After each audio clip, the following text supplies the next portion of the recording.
What if your most technical talk could become the story people actually remember and act on?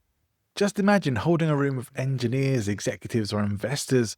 No blank stares, just heads nodding and people leaning in. Joel Benge has done exactly that, from Nickelodeon to NASA to the Department of Homeland Security. As author of Be a Nerd That Talks Good and creator of Message Therapy, he helps speakers strip out the jargon, build trust, and connect with any audience. Stick with this episode and you'll learn how to cut overload, share the right stories, and make your message unforgettable. You don't need to be perfect to be powerful, you just need a message that lands. Joel, I'm very happy to welcome you to present Influence and have a chat with you about technical presentations and all the stuff that you have on offer, because you've got a lot of interesting stuff, and I think the audience is going to be really interested. So great to have you here today. Thanks, Sean. I'm very excited about this conversation. I'm pleased to hear that. I think one of the first things when we got connected, one of the first things I thought, this looks really interesting. I want to know more about this was your framework. And that's something I definitely want to come back to. But I know that you do specifically communicate or help people who are in sort of technical areas be able to communicate more effectively. And certainly it's not a subject that we've shied away from on this show before. We have talked about it before. But why specifically has that been a focus for you?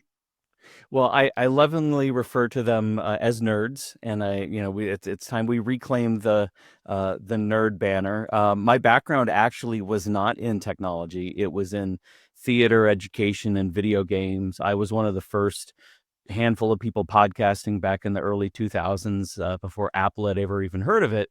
But through a job at a video game company on a help desk, I ended up transferring to a help desk at NASA.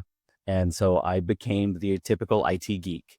And I did a summer stint at Nickelodeon. So I like to say I've worked from Nickelodeon to NASA and a couple companies that have other letters in between. And they said, "Do you want to be a communications manager?" And I had a brand new son, and I said, well, it's time for me to get a grown-up job with the government. What's the difference between communications and compliance? And they said, compliance lives in Microsoft Excel and communications lives in Word. And at that point, I was a theater school dropout. Mm-hmm. And I said, I do Word stuff real good.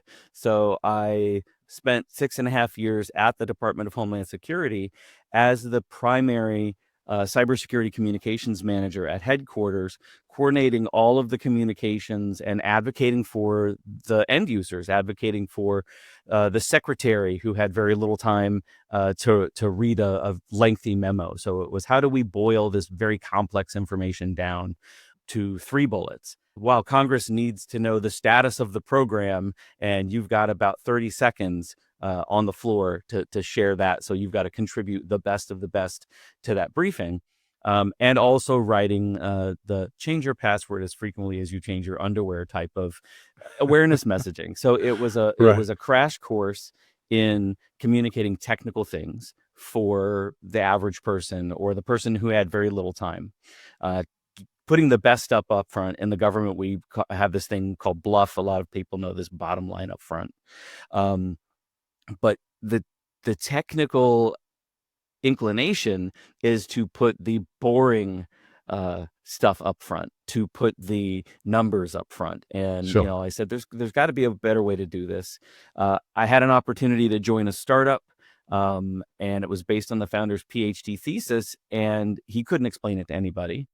It was based on an ant swarm technology that was very biologically driven, and so I came on board to help him temper his instinct to share the secret sauce, which is something that technical people really tend to do. And when the startup ran out of money, I ended up in marketing agencies and branding, because someone looked at me and said, "Wow, you cybersecurity guy, you've worked in government, you understand the technology, but you're a great communicator." And so I ended up in marketing.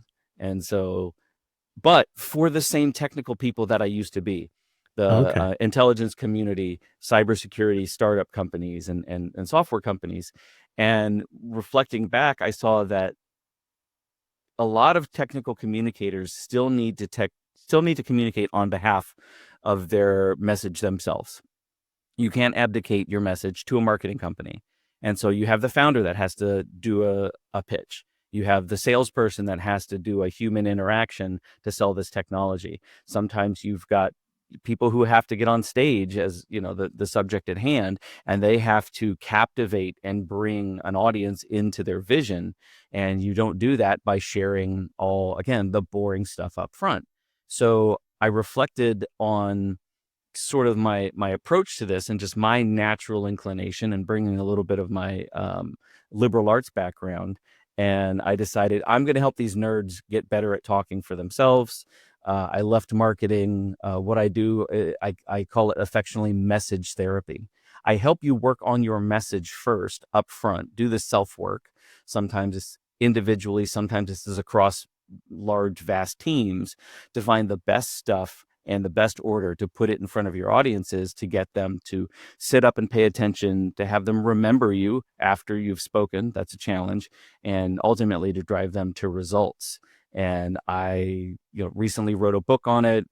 I designed a card game that I use in my workshops. And it's just been an amazing journey watching these people who previously would say, I can't speak as eloquently as you. And I say, you don't have to speak perfectly well. You only got to talk good. You just got to talk a little gooder than the person that preceded you and the person that follows you. And if you have that edge, you can become a very good technical speaker. It's very interesting to me how it seems that pretty much all of your experience come together to be relevant to where you are and what you do now, which just seems quite amazing. There's I think we often undervalue or underplay how much value past experience can have and how we can apply and bring a lot of it into what we do now. And I seem to speak to more and more people who are creating their businesses, their own businesses, the way they really want them to be, and are able to do that, to inject all these elements and aspects of themselves and bring it all together to create something really, really quite unique, which it seems that that's what you've done as well. Yeah, I never had a plan. I say I've stumbled into every great opportunity, and whether that's I'm fortunate or I'm just open to what the universe wants to hand me. But I've always tried to take experiences with me. A funny case in point is with my model, which I'll talk about a little bit later. I have this concept of the mantra, which is not your tagline. It's not, it's a cultural hallmark of who you are, or a personality hallmark, just things that you always say that really exposes the root of who you are. I actually got that from seeing Guy Kawasaki, the great tech evangelist, speak while I was at the federal government. Many, many, many years later, I incorporated that as part of my model and wrote it in the book. And then the funny story is 2 weeks before the book came out, I realized, oh, I got that from Guy Kawasaki, and I did not reference him in the book at all. And so I cheekily sent him an email. I said, I'm so very sorry. You've been a big inspiration to me. I've included you in my book, but I didn't acknowledge you. So as an apology, I'd love to send you a copy of the book. And I have a podcast of my own called Nerds That Talk Good. I'm just starting it up. And I cheekily said, hey, and by the way, if you'd ever come on my podcast, I'd love to give you a public apology. And he was my 25th podcast guest. Episode 25, I had the great Guy Kawasaki on, and we had an amazing conversation about tech evangelism and the things that I've learned from him. So it all has sort of come circle for me. I generally have found having a podcast has enabled me as well to be able to connect with people who I really never thought I'd be able to, and sometimes reach out to people to think I would love to speak to them. A lot of times they say no, but sometimes, like you've experienced, sometimes they say yes, and you just never know who you might actually be able to land as a guest on your show. But that's wonderful. And something you said earlier that I just want to come back to before we start taking a look at your framework nights was about how a lot of technical minded people maybe overshare a bit. Was it kind of they lead with too much information perhaps, or give too much away up front? Can you just say a bit more about that and what what tends to happen there? Because and I'll say what I'm asking is because I see this a lot with people from training and teaching backgrounds, that they tend to over deliver, over teach in keynote talks, which is generally not a good idea. So I'm wondering if this is similar to that. Absolutely. So the challenge there, I call it the blank stare moment. And in the book, I talk about the caveman brain, and really it's an evolutionary biology thing, that our brains were made to conserve energy and to conserve calories. And the more you make somebody have to think and parse out what you're presenting to them, the further away they get from you, the more distance you put between you and them, until eventually their brain trails off and they start thinking, well, after this person is done talking to me, I need to do this and that and the other. And did I leave the kettle on? And their brain starts to fade away because they can no longer lock in and pay attention. Right. And I think you hit the nail on the head. This happens an awful lot with teachers and people's whose jobs are to deliver information. But oftentimes when you're speaking, you're doing your first presentation, you're doing sales presentation, you're just interacting for the first time. Your job is not to deliver information that they remember and make a decision.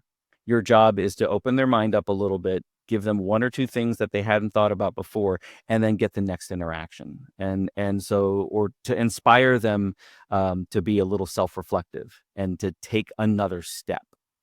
And oftentimes especially with sales, it's the inclination to say, I'm going to give you every piece of information that I think you might need to make this decision. And I sure hope to God one of these is the thing that you're looking for and you'll latch onto. And it's even the same with the typical elevator pitch. And I'm on the record as being anti-elevator pitch, because if you think about the metaphor, it's, I'm going to lock you in a metal box for 35 seconds and I'm going to read off these 5 bullets until you come to the conclusion that I want you to come to. And I won't open these doors until you do. And that's adversarial. It's overwhelming. It's and. And so what I really advocate for is to open up yourself and start emotionally, make a connection with the person you're talking to, and so that they will lean in and actually want to learn more. And so, the model that I follow is really borrowing from the great thinkers, Aristotle, Abraham Maslow, and many others, which is just the rediscovering the art of conversation wrapped in a framework and a system, because nerds love systems. And so, I realized this is just the way that I think, but if I can package it so that someone can grasp it very quickly and use what they can of it, then, that's a win all around. Yeah. I like that. I get what you're saying about elevator pitches. I think the only reason I don't necessarily hate it is because if you have that and nothing else, it's better than having nothing. That No doubt, you'll say something rather than not saying anything at all, and you've got something ready to go. I kind of view it like, I've done martial arts trainings for years, like what you train, you do. But I also get that it's a little bit like the place where it probably fits best is speed networking events. Yes. You've got 30 seconds to speak to somebody and then they're moving on to the next person anyway, but there's no real connection there. And I completely get what you're saying about that. What the elevator pitch forces you to do is do some work up front, which is another thing that I think technical people don't do. They assume I'm smart and the words will come to me when I need them. And so what the elevator pitch does is it allows you to sit down and think, what are the things that I want someone to walk away with? Where it falls flat is it becomes a checklist, and it becomes I must squeeze all of these in there. And if I see that they're not paying attention or we're about to hit our floor, then you'll notice that people start speeding up and I have to get my last thing in there. And so what I'm much advocate for is do the work up front, literally get the thoughts out of your head onto the table in front of you so that you can make a clear decision about what do I have in my toolbox that I can pull out at the appropriate moment, and to rehearse those. So I'm not saying it shouldn't be a rehearsed thing, but it shouldn't be something that you recite at rote, which as a former theater guy is very much the difference between lines and improv, I would say. Yeah, no, I get it. I think it all, to me, relates to this idea that you're suggesting, that it's like there's temptation to want to cram in as much information in as short a time as possible, whether that's an elevator pitch or a keynote presentation or even a workshop. Overload is almost just as bad as the opposite, really, of under delivering. It's like it's too much for people to take in. That probably what people take away from that, it ends up being about the same. I think overload is possibly a little bit more scary as well. It is. Yeah. Yeah, man, that person was great, and but I have no idea what they were talking about. Or if you start throwing jargon or acronyms at somebody, that requires them to split their focus, and it requires something in their brain to look up in their little index. Do I know what that phrase is? Should I don't know what that phrase is. Oh my gosh, am I not as intelligent as this person who's talking to me? And again, all it does is put distance between you and the audience. Yeah, I've certainly seen that on stage as well. I'm not going to name names, but you specifically help people to combat this. And I was very fascinated by the framework that you have. And it's a very simple framework. It makes a lot of sense. It ties into a lot of what I've learned and studied about rhetoric and everything like that over the years. So tell us what your framework is and how you use that with people. Sure. So to do that, I'll use the message deck, which is the workshop tool that I've designed. And on the front, actually, you know what? I'll do one better for you because I love props. Did you know that there are 3 human organs that the human body uses, that humans use to communicate and to make decisions and process? Obviously, we talked about the first one. It's the brain. And my wife very lovingly crocheted me this little brain that I carry around. This is representative of logic.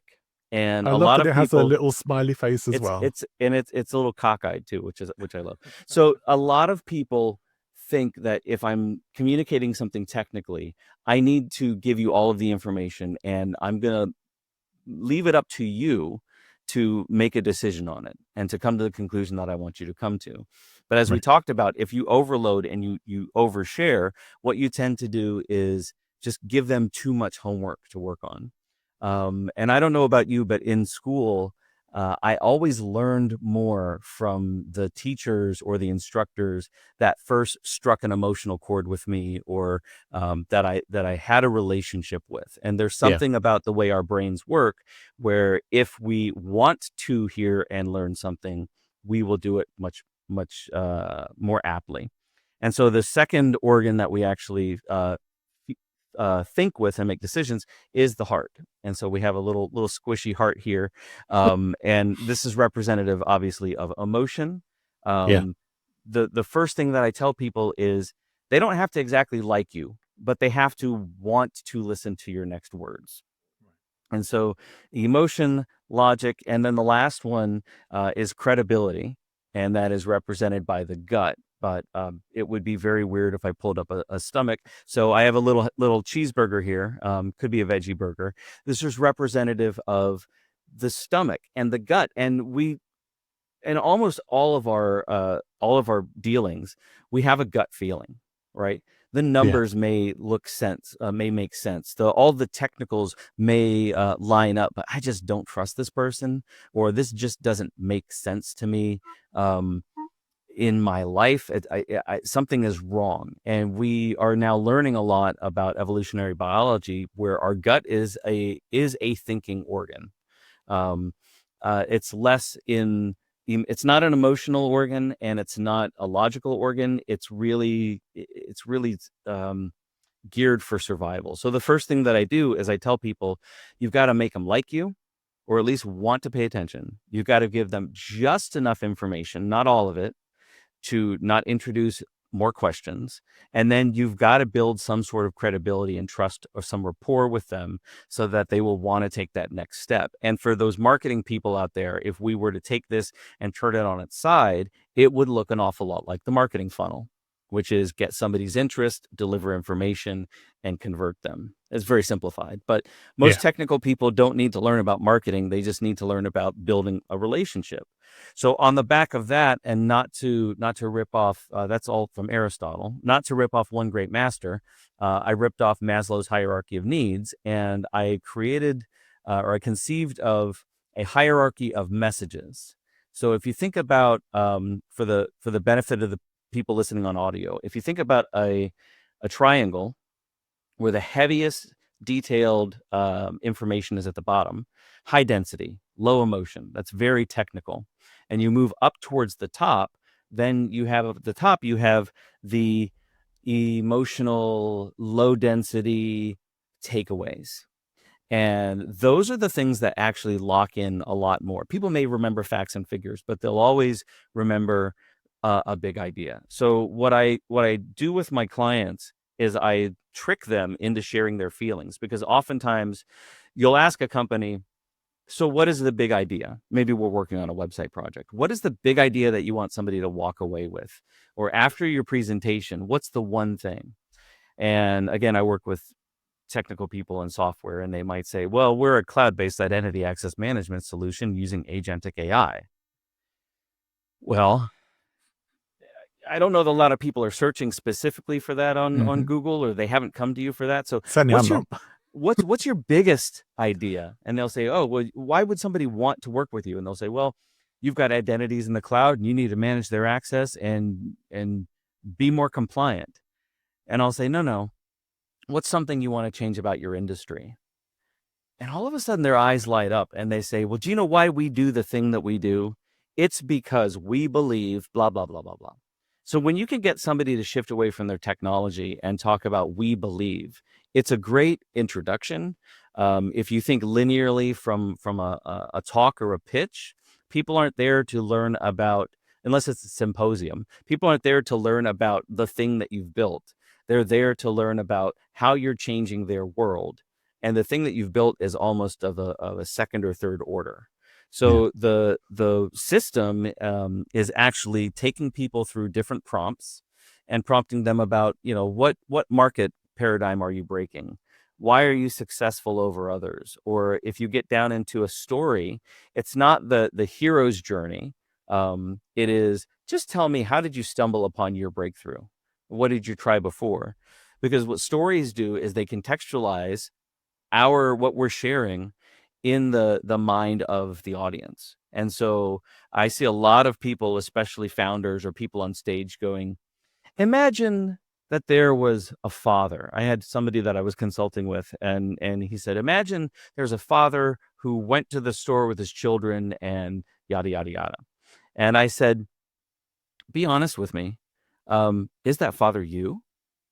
And he said, yes. And I said, well, then let's change your story to, when I go out with my kids, here's a challenge that I often face. Or, how many of you have kids? Imagine you are out with your kids and you face this challenge. And it's just in the way that we present the same piece of information can either be, all right, imagine you're forcing them to think and put their head off in some distant land that may not exist, or you're rooting it in an actual experience that you can share. So, the model is really taking people through all of these different prompts, helping them learn the difference between what's a tangible value proposition, what's an intangible value proposition, what's the biggest need that they're facing, all the way down to, hey, what do you find yourself saying frequently? These are those mantras I talked about. What phrase do you find yourself repeating often? And what phrase do you hear from your customers? Because if you can draw a linkage between those and start using the same language that your audience uses, even if it's informal, even if it's just an inside joke, that can go long way to building that rapport and having someone nod their heads and go, I like this person. They're just like me. I want to work with them. And so what the model and the workshop is really forcing you to not analytically, not intellectually look at your message, but look at it using your heart and using your gut before you do it with your mind. There's so many people, when they're writing a speech, when they're working on a website, they say, what should I put here? And message therapy is about what could you put there and what do you want to put there, and then helping you make a reasonable decision, especially as a team. Again, sometimes this works really well with decision making and collaborative thinking. What is the appropriate thing for us to say right now or right here? Yeah. It's interesting, and I'm curious to get your thoughts on something, because one of the things that I've encountered a number of times working with people, and I've done some videos about this and talked about it in various places, of how sometimes professionalism, especially in the corporate world, holds people back from expressing themselves. That they have this um, almost like archetype or stereotype of what a professional person should be like and how a professional person should present themselves. And that generally means not sharing personal information. It generally means not talking about you or yourself, not being particularly emotional about stuff, keeping things on a very sort of level, almost stoic sort of playing field. That you're supposed to be this sort of leader person, and you have to portray this strong image to do that. And what you're doing is part of helping people to direct around that. But do you, even with those tools, do you still encounter people who really struggle to shake off this idea of what professionals should be like? Absolutely. And, I think you hit the nail directly on the head. And especially where we're moving with content and with AI generated content, there is very little vulnerability in it. There's a lot of emotion, and a lot of people think I need to stoke up high emotion in my audience, and I need to make them feel something. Sometimes I need to create an artificial emotion. It definitely happens with a lot of the artificial AI garbage that we're seeing. But if you can approach your audience from a place of vulnerability, from a place of that's a card that I pulled up with the story. It's like, hey man, I have another one, which is, where have you fallen flat before? Show us your bruises. Show me that you've actually experienced what I've experienced, and Yeah. and overcome it. And I'm much more likely to want to learn how you've overcome it. A lot of people like to present themselves, especially in cybersecurity, which is my background. A lot of people like to present themselves as very pristine and clean and 360-degree perfect. And I don't know about you, but I don't want to hang around with perfect people. I don't want to do business with perfect people, Right. because life isn't perfect. And when they encounter a problem, they don't know how to handle it. But if you've had challenges, if you've come from a place of, and we see this pattern a lot in motivational speakers, they start with their personal story. I was here. Maybe you can relate to that. And I've overcome it. And these are the things that I've learned. And I want to spare you the experience that I had and give you what I'm experiencing now. And that before to after is very powerful, even in business. Yeah. If you can't share the before and you just share, we can make your business perfect, we can make your life perfect, people are disinclined to believe it. But if you can say, 100%. I can show you the path to get from where you are right now, because I've been there, to here, and warts and all, and especially again with technical presentations, people saying this is 100% infallible. Well, I don't believe you. But if you say this is what it can do, this is what it can't do, then I want what it can do. That's the most important thing. Yeah. Yeah, I might add perfectionism to my list of charisma killers, because I think it is one, and it's unrelatable. None of us are perfect, and it's unrelatable because we know that no one else is perfect. We know that there's been issues and problems, but they just don't want to share them. So that creates the mistrust, and people think it's maybe maybe it's tied in with that sort of fixed mindset sort of thing, or if you show any kind of weakness or anything, that it takes something away from you. But really, it's like having negative reviews for a book or anything online. It's like you should leave them there, because it's people can believe it. They know that not everyone is going to love it. Nothing is for everybody, and that's very much how it should be. So I think it's very valuable what you're saying there.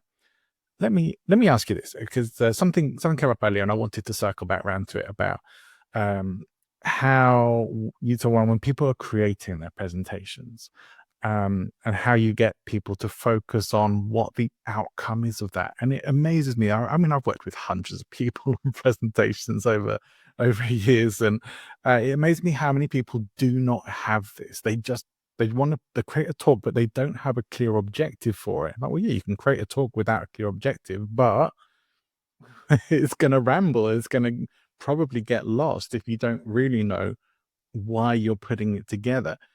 How do you help people get to understand how important that is, and how do they generally know when they've got that? So again, that is in the discussion, and forcing people to think about the things that they wouldn't think about.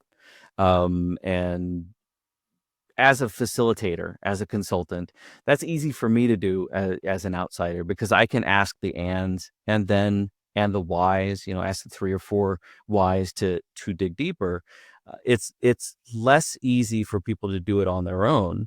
That's one of the reasons I wrote the book and developed the card system, because it almost takes it almost takes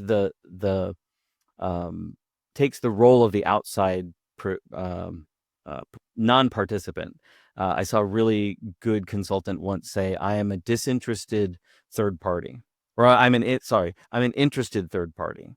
I'm not part of this, but I have an interest in helping you get to the solution. And that again is asking the whys. So what the cards do is they're intended to make people think about things they hadn't thought about before. But I think it's just the challenge of the blank page, where people are like, all right, I'm looking at what I'm doing linearly.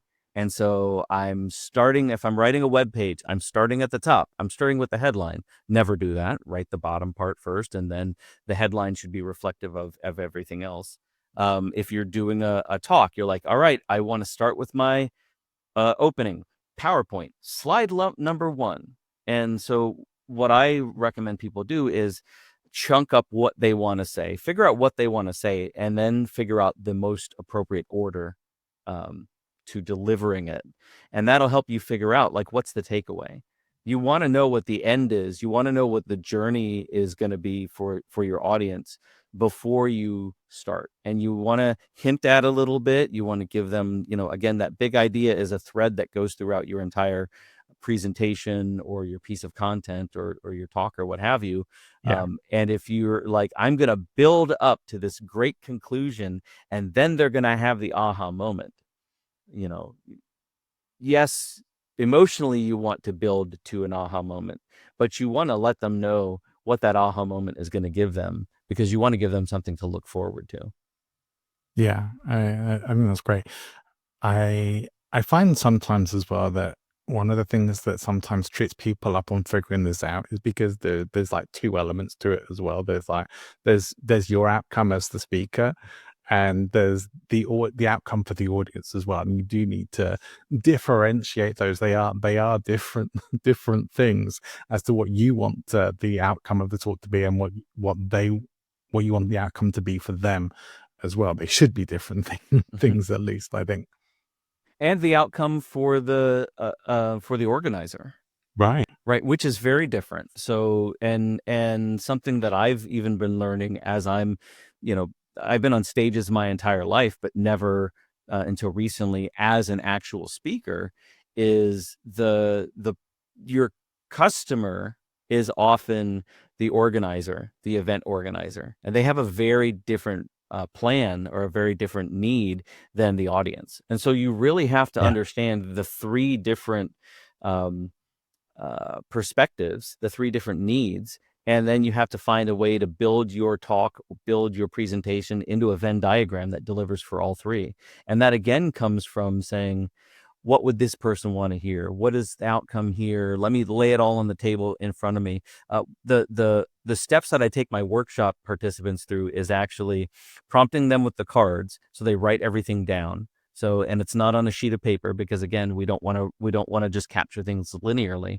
I have them write them down on note cards so they can move them around and say, all right, now that we have spent 45 minutes together and we have 400 different thoughts in our mind, how would I compose these thoughts together for this objective?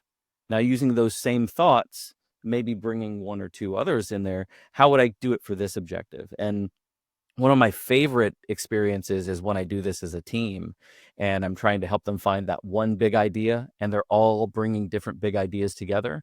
But we can take a step back and say, what do they all have in common? Maybe you're using different words. Maybe you like this tagline and you like that tagline. But I feel, and this is now my role as a consultant and a message therapist, is to say, I feel like what I'm hearing is maybe the bigger idea is we're looking out for the underdog. Have you ever used that in any of your messaging or your presentations? And 9 times out of 10, they'll go, we had no idea we were all thinking the same thing.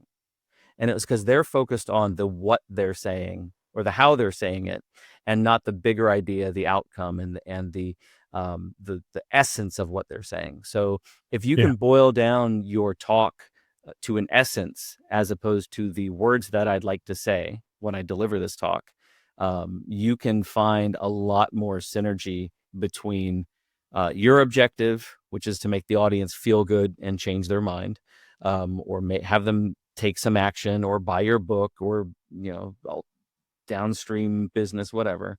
The audience's perspective of, I'm here to have a good time. I'm here to not be put off and offended sometimes. I don't want my thoughts to be challenged, but I'd sure love to learn something new, which is always a challenge with an audience. And then the event coordinator, whose objective is to have people buy tickets for their next event, which was really what it boils down to. So what do all three of those have in common that you can deliver? It's a great way to think about it, especially for those who are speaking either as paid professional speakers or speaking to promote products, services, or as some part of their business. Is like, you do need to consider these things. You're going on, generally, unless you're creating your own events, you're going on other people's stages. So you need to work with the bookers just as much. And certainly something that, my time working with the speaker lab, spent a lot of time working that. And I encounter so many more speakers now who are coming up with great tools and resources to help people in these processes, because prospecting for speaking work can be hard work. A significant part of what we do. I love everything you've been sharing about this, and I wonder, can we get hold of your prompt cards? Because I love this idea of, if I'm when I'm writing stories or comedy material, I think like that, prompts help me a lot. So if we're putting together something like this, prompts like yours would probably help a lot. Are they available for anyone to buy? They are, yeah. I created the cards, one, because I had a really great experience at the startup that I was at using cards to explain, but it was also for my purposes, because these are questions that I knew I needed to ask in a workshop, and I needed a way to prompt myself to prompt the client. So the cards are available at my website, nerdthattalksgood.com, which will forward to my company website. And I have the cards. I've got virtual versions of them, and I've actually built a message therapy simulator that has a little slides that you step through, and it's me telling you a little bit more in depth about what each of those levels of the framework is, and then it gives you some cards to click through. And even in the book, there's a link to a goodies section, which has worksheets and lots of resources to just do this yourself and get started. And then obviously I'm always available for a quick free message therapy session to help you say, now I've got all this stuff in front of me, what do I do with it? Because that's really where the rubber hits the road.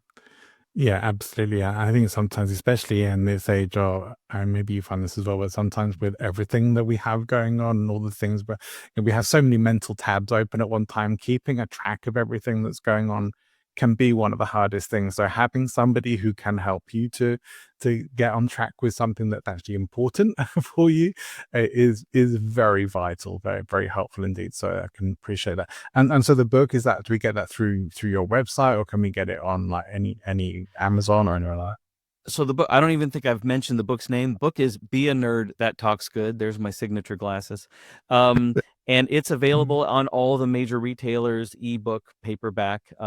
If, however, you buy from nerdthattalksgood.com/book, it helps me a little bit more, because it's just it's just the way retail works, right? So it's a connection with me. Plus, I'll reach out personally to anybody that buys the book and thank them and ask how I can help, because it's not enough, as we're learning, to just put things out there. It's really about building a connection. It's doing that follow-on work. It's building a community. And much to my wife's chagrin, she says, "You give way too many things away for free."